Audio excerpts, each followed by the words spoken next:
There have been some news reports that have caught my attention over the last few days that actually has some impact on us as collectors. Amazon announced some layoffs, and those layoffs directly impact us as comic book collectors. And as a result of seeing that announcement, I started to do some research, and I started to read a bunch of articles online about the overall economic outlook for 2023. And I began to think about the ramifications that outlook could have on us as collectors. And in this video, I want to talk about some of my observations and also the ramifications potentially for us as collectors, as buyers, and also as sellers. Stay tuned. Reggie here, and I want to welcome you to another one of my videos. In this video, I want to take some time to talk about some research that I've been doing and some things that have been rattling around in my head about our hobby. If you have been paying attention, you know that the economy isn't necessarily in a great place. It's definitely not as bad as some predicted it to be, but that does not mean that it's in a great place. Now, with that said, we do know that inflation is actually coming down. At present, inflation is at 6.5%, which is down from 9.1%, which is good news. Gas prices nationally are also coming down, which again is a very good thing. But there is the potential for things to get a little worse before they get a little better. And what I mean by that is that we could see an uptick in unemployment. At present, unemployment is relatively low at about 3.5%, but as of late, some major retailers, financial institutions, tech companies have announced a lot of layoffs, and that could have a detrimental impact on the economy and also people's perception of the economy as well. Recently, Google's parent company announced a 6% reduction in its personnel. That is 12,000 people that they are actually going to be laying off. Microsoft has also announced some layoffs. They have eliminated 10,000 positions. Amazon, one of the largest retailers around, had previously announced 18,000 people would be laid off, and they are slowly but surely executing against that plan. And just recently, we heard that the division that houses Comixology is going to be hit incredibly hard. And Comixology is a great platform, but it has been hammered over the last year or so as Amazon has looked to integrate that platform into its Kindle offering unsuccessfully. And now we are hearing that a lot of the people that work for Comixology have been laid off, are going to be laid off, and what we don't know is what impact that will actually have on Comixology long term. Potentially, it isn't going to be good. All of these layoffs will have some impact either on the inflation rate or people's perception of the overall economy as well, and how far and how much will be determined. So the big question is, what impact does this have on comics?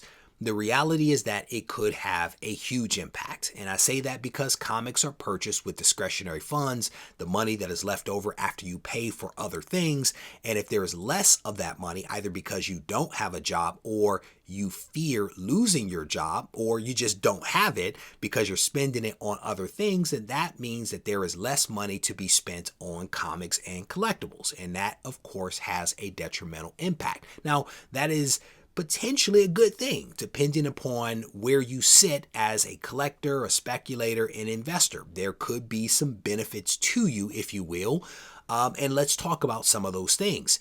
If you happen to be a collector and a buyer of comics, now could actually be a really good time to purchase some books.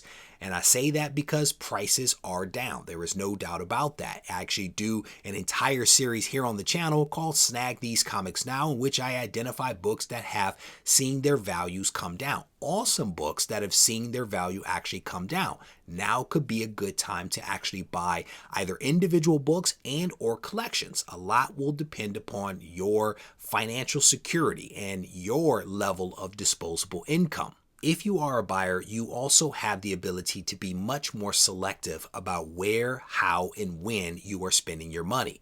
And if you think about where things have been over the last 1 to 2 years, if a book came out, you felt that urge, that need to snatch the book up immediately. But again, in the current environment, I think you can be more selective. You can take a little bit more time to make sure that you are buying the book that you actually want, the perfect book for you. Again, because prices are favorable and there are books out there. The other thing that you have is a lot of data. There's a lot of really great data out there, and you have the time to work through that data to, again, make the most informed decision that you could potentially make. Now, the one cautionary note that I will throw out there is that you don't want to be a bad buyer. You don't want to be that person that is lowballing everybody out there because you know that, or you believe, I should say, that the economy is going to get worse. You don't want to be that person that is like, hey, a recession is coming.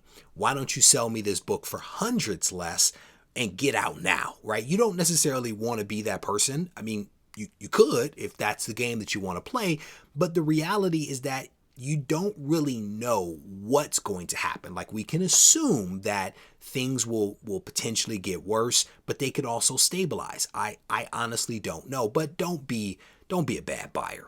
If you happen to be a seller, one of the big things that you have to ask yourself is now the time to actually sell, because if you don't have to sell, potentially you don't want to sell because of all the things that we've spoken about. Values are down. There is no doubt about it. So ask yourself, is this a book that I actually have to sell? If you have to sell the book, you have to get comfortable with the current values. You have to embrace the reality of where the market is right now, not where it was a year, 2.5 years ago. And that means that you have to potentially sell your book for less money. You will potentially take a loss. You will potentially not make as much money because where we are in 2023 is not where we were in 2022. So you have to embrace that. The other thing that you might want to think about is potentially not grading as many books as you were before. You might want to pull back on what you were actually sending in. You may want to be more selective about the types of books that are being graded because of what's happening with values. And to that point, you may also want to start selling more raw books than maybe what you were selling before. Sending books off to be graded absolutely increases the value of those books. It makes it a lot easier to determine a value and then to articulate that value to a buyer. But when you think about the time that it takes to send that book off to be graded, to be cleaned, pressed, graded, shipped back to you, you could have some additional loss in value while that process is unfolding. And so to that point, you may just want to sell the book raw. Will you make less money than a graded version? Absolutely, but you will make money potentially if you bought smartly.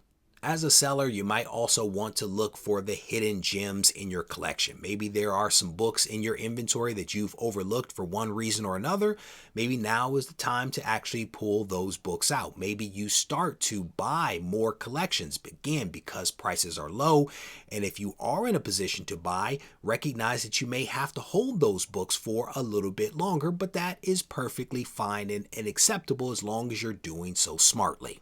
At the end of the day, it is not all doom and gloom. There is no doubt about that. I firmly believe that the economy and that the comic book market will improve over time. This is not the 90s. And I can't tell you how many times I have to push back against that notion that it's the 90s all over again. It is not. It is not the 90s. Things are not great. They potentially could get worse. But I believe in the long-term potential and success of this hobby and certainly of comics. With that said, you might want to take some time, whether you are a buyer or seller, and invest in yourself. I have a new guide that is out, the Guide to Smart Comic Collecting Volume 2, co-written by Doug Bratton, that is designed to help you to be a smarter collector. And it doesn't matter whether you are new to the hobby or a seasoned veteran, this guide can help you. And it's a great way to invest in yourself so that when things do turn around, you are in a much more favorable position. You can pick up the guide, 2 covers available on RegieCollects.com. With that said, if you need to reach out to me, feel free to do so on Instagram at Regie Collects. Take care.